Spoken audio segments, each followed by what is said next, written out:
Knowledge output method. Most people focus on inputting knowledge such as reading, browsing, and highlighting, but memory is actually strengthened through output.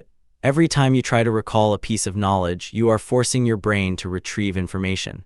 This strengthens the connections between neurons, thus consolidating the memory.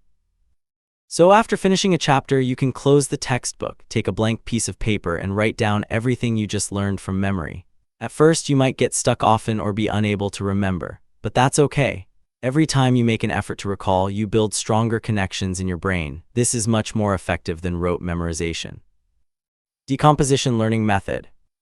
Instead of forcing yourself to learn a whole chapter at once, break it down into smaller sections. Study only one small section a day and ensure you truly master it before you have learned everything. As Zunzi said, without accumulating single steps, you cannot reach 1,000 miles. Without accumulating small streams, you cannot form a great river. Learning is never about jumping to the finish line in one step. It relies on the solid accumulation of each step.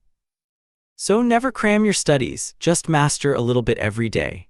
This method not only helps you remember more firmly and understand more deeply, but it also allows you to develop a long-term learning habit without realizing it, and you won't get burned out from studying. Spaced repetition method. This method is like watering a plant. The key is not to water it all at once, but to review just before you are about to forget.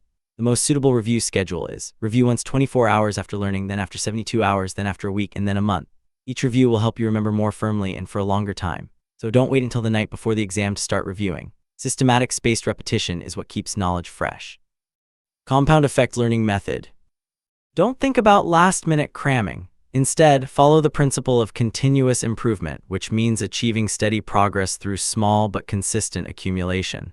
Even if you only improve by 1% each day, persisting over the long term can bring about huge changes.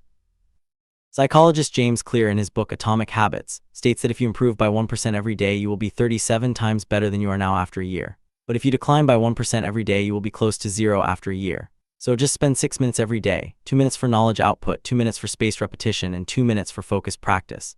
After a month, you can improve by 30%. Focused practice method. To truly learn well, it's not just about the method, but also about your mindset. You need to achieve a state of deep focus where you become one with the material. So how can you enter this state more quickly? You can set aside a quiet corner as your dedicated study space, avoiding any other distractions. You could even use the same pen every time. These small rituals will remind your brain that it is now focus time.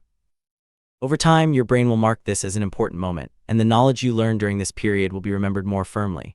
When you want to learn to play a new game, you can't just watch from the sidelines. You have to get hands-on, practice, make mistakes, and adjust. That is how you improve, and that is the essence of learning. Therefore, learning shouldn't be a painful struggle, but rather a smart, efficient, and truly effortless process.